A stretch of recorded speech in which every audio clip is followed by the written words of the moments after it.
चलो हम एक काम करते हैं, ड्रॉप शिपिंग नहीं करते हैं, अपने प्रोडक्ट खुद खरीद कर लाते हैं और उनको मार्केट प्लेसेस पर सेल करते हैं। मार्केट प्लेसेस क्या होते हैं? अमेज़न, फ्लिपकार्ट, मीशो, यहाँ पर आकर सेल करते हैं। क्योंकि यहाँ पर जो कस्टमर आएगा वो खुद लेने के लिए आएगा और वो पहले से ही इरादा बनाकर आएगा कि मुझे ये सामान खरीदना है, तो उसमें आरटीओ के चांसेस या फिर रिटर्न के चांसेस बहुत कम होते हैं। तो ये बात सही है। पूरी प्लानिंग के साथ कस्टमर आता है खरीदने के लिए तो आरटीओ के या रिटर्न के चांसेस बहुत कम होते हैं। तो जब यहाँ पर आप लोग जाएंगे तो सबसे पहले सामना आपको करना पड़ेगा बड़ी बड़ी फीसिस का। आपको अमेज़न फीस देनी होगी, आपको केरोसिन फीस देनी होगी, आपको जीएसटी देनी होगी, आपको डिलीवरी चार्ज देना होगा। ऐसे मिला करके आपके साथ में बहुत सारे चार्जेस रख देते हैं।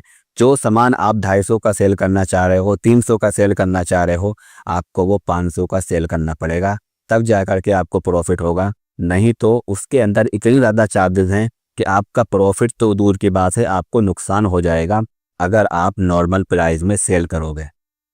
फिर आप लोग सोचोगे कोई बात नहीं, मैं अपने प्रोडक्ट को 500 का भी लिस्ट कर देता हूँ, कौन सी मुझे वहाँ पर एक्स्ट्रा फीस देनी है, वहाँ पर रहने का फीस देनी है, वहाँ पर अपने प्रोडक्ट डालने की फ़ीस देनी है, इसकी तो कोई फ़ीस नहीं है। जब प्रोडक्ट बिक जाएगा तब मुझे फ़ीस पे करनी है।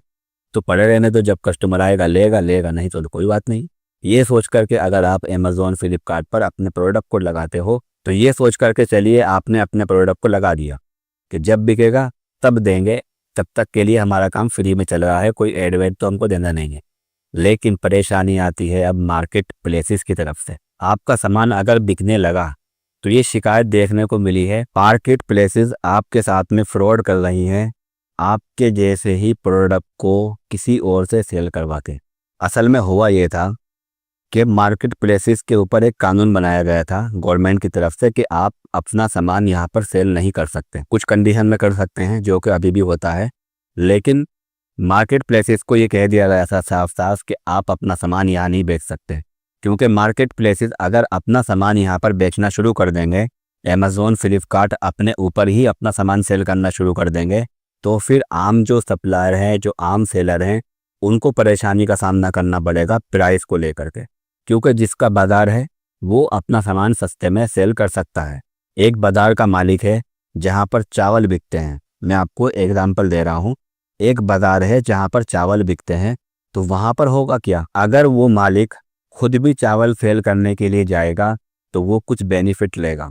सबसे पहला बेनिफिट लेगा कि वो अपने ऐसी जगह को चूज़ करेगा जहाँ पर सबसे अच्छी जगह उस बाज़ार की मानी जाती है और सबसे ज़्यादा कस्टमर उस साइड में आते हैं, अपने लिए वही जगह को चूज़ करेगा। ठीक है, बाज़ार उसका है, वो कहीं पर भी अपने लिए दुकान खोल सकता है पूरे मार्केट के अंदर। दूसरी बात, वो बंदा सस्ते दाम में भी चावलों को सेल कर सकता है। जो किराए का खर्चा होता है वहाँ पर दुकान लगाने का, वो तो उसको देना पड़ेगा नहीं, तो वो जब देना नहीं पड़ेगा तो वो थोड़े से सस्ते दाम में चावल सेल कर सकता है, जिसकी वजह से सारे के सारे कस्टमर और दुकानों को छोड़ करके उसके पास जाएंगे।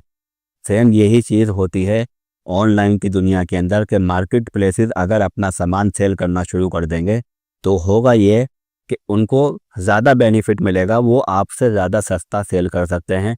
क्योंकि उनको ना तो क्लोजिंग फीस देनी है, ना अमेज़न फीस देनी है, ना ही कोई बड़ा खर्चा चार्ज उनका डिलीवरी में लगेगा। उनके पास पूरा सिस्टम है, पूरा डेटा है, वो उन चीज़ों का मिसयूज़ करके आपके जैसे प्रोडक्ट को सेल करके खुद का प्रॉफिट बना सकते हैं और आपका लॉस करा सकते हैं। इसलिए कानून आया कि आप अपना सामान नहीं सेल कर सकते। जब ये कानून आया तो अमेज़न, फ्लिपकार्ट और इन जैसे प्लेटफॉर्म ने क्या करा कि इन्होंने अपने एफिलिएट पार्टनर्स को सामान देना शुरू कर दिया। उनको बताना शुरू कर दिया कि आप ये सामान सेल कीजिए जो बहुत सेल होगा, इस क्योंकि अमेज़न के पास डेटा है। यही वजह होती है कि आप जब अमेज़न के ऊपर, फ्लिपकार्ट के ऊपर अपना कोई प्रोडक्ट लिस्ट करते हो तो अगर वो बहुत अच्छा सेल हो रहा है तो कुछ दिन के बाद आप देखोगे आपसे कम दाम में कोई दूसरा बंदा सेम वही प्रोडक्ट सेल कर रहा होगा। क्यों, कैसे मालूम पड़ा उसे? अमेज़न के पास पूरा डेटा होता है और वो ये चीज़ ट्रांसफ़र कर देता है अपने एफिलिएट पार्टनर के ऊपर। और ये मैं चीज़ अपने पास से नहीं कह रहा हूँ, आप जा करके इस चीज़ को गूगल कर सकते हैं। इसके बाद हुआ क्या कि इस चीज़ को लेकर के एक सीक्रेट इन्वेस्टिगेशन हुआ गवर्नमेंट डिपार्टमेंट की तरफ से, और उसके अंदर ये सभी लोग दोषी पाए गए और इन लोगों ने अपने इस जुर्म को एक्सेप्ट भी किया और इनके ऊपर एक भारी पेनल्टी भी लगाई गई। अब ये पेनल्टी जो लगाई गई है, क्या लगता है ये लोग कहाँ से कवर करेंगे? ये लोग भी हमसे ही कवर करेंगे। तो बड़ी परेशानी यहाँ पर यही हो रही थी कि लोग यहाँ पर बहुत सस्ता सस्ता सामान सेल कर रहे हैं, हम कैसे कर पाएंगे? भाई वो अमेज़ॉन पार्टनर्स हैं, वो अमेज़ॉन के लोग हैं, उनको बेनिफिट मिलता है हर चीज़ में, इसीलिए वो ये चीज़ें सस्ती करके सेल कर रहे हैं। मतलब जो सामान मुझे 100 का पड़ रहा है वहाँ पर 150 का बिक रहा है, तो वहाँ पर लगने वाले Amazon fees, closing fees, GST और डिलीवरी चार्ज मिला करके ये सारा प्रोडक्ट मुझे 250 का पड़ रहा है और कोई बंदा वहाँ 150 का सेल कर रहा है। कैसे पॉसिबल हो सकता है? तो इन मार्केट प्लेसेस के ऊपर काम करने से भी नुकसान आपका हो सकता है। उनमें से एक निकल के आया मीशो, जिसका कहना यह था कि हम आपसे कोई फीस नहीं लेते। इसके अंदर बड़े ऑर्डर आते हैं भर भर के, ठीक है, प्रॉफिट मार्जिन अच्छा मिल जाता है इसमें। लेकिन इसके अंदर एक परेशानी है और वो परेशानी ये है कि इसके अंदर रिटर्न बहुत ज़्यादा आते हैं। मतलब 100 में से 70 लोग रिटर्न कर रहे हैं आपको आपका सामान, 80 लोगों ने रिटर्न कर दिया, 80% रिटर्न आ रहे हैं।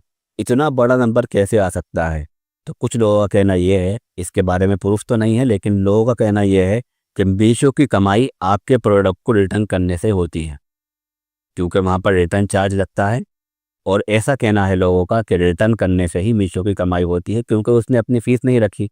जितने ज़्यादा रिटर्न होंगे उतने ही ज़्यादा मीशो की कमाई होगी। बहरहाल ये चीज़ मैं नहीं जानता पक्के, लेकिन लोगों का ऐसा कहना है। तो ये मार्केट प्लेसेस की बात हो गई। बात की जाए कस्टमरों की, तो आपको पता होगा कि मार्केट प्लेसेस पर सामान सेल करने पर कस्टमर भी कम नहीं है, वो लगातार आपको रिटर्न सामान भेजते रहते हैं। मैंने बहुत सारे लोगों को देखा है कि जो मार्केट प्लेसेस पर सामान बेच रहे थे, उनके पास एक बहुत बड़ा स्टॉक पड़ा हुआ है सामान का। पूछा गया ये क्या है, बोला कि ये अमेज़ॉन से, फ्लिपकार्ट से, मीशो से रिटर्न हुआ सामान है। कस्टमर क्यों रिटर्न कर रहे हैं? कस्टमर सामान मंगाते हैं, उसको यूज़ करते हैं, फिर वापस कर देते हैं। कपड़ों को ऑर्डर किया, पार्टी के अंदर पहना, अगले दिन वापस कर दिया, बिना किसी रीज़न के वापस करने का वहाँ पर ऑप्शन है, ठीक है। बिना किसी चीज़ के, बिना किसी शर्त के आप रिटर्न कर सकते हो। बहुत बार ऐसा हुआ कि साड़ी मंगाई गई नई और उसको रख लिया गया, उसकी जगह पर दूसरी बेकार गंदी साड़ी सेलर को भेज दी गई कि आपका सामान सही नहीं है। सामान कुछ और सेल किया है आपने कुछ और भेजा है, वापस में कुछ और मिला है। ये कॉमन सी चीज़ें देखने को मिली हैं दोस्तों। इन सब मार्केट प्लेसेस के ऊपर आने वाले कस्टमर भी कम नहीं है, उनको भी फ्रॉड करने का मौका मिलता है, तो वो पीछे क्यों रहेंगे? वो भी फ्रॉड करेंगे। और फिर जब मैंने दोनों की बात कर ली, तो सेलर भी फ्रॉड क्यों नहीं करेंगे? बहुत बार ऐसा होता है कि वो गलत प्रोडक्ट भिजवा देते हैं और फिर बाद में रिटर्न भी नहीं करते। तो जिसको जो जहाँ जहाँ पर फ्रॉड करने का मौका मिल रहा है, हर कोई फ्रॉड कर रहा है। तो आप लोग अगर मार्केट प्लेसेस पर आ रहे हो सेल करने के लिए, ये सारी चीज़ों को ध्यान में रख करके चलना, तभी आप अपने बिजनेस को आगे लेकर जा सकते हो।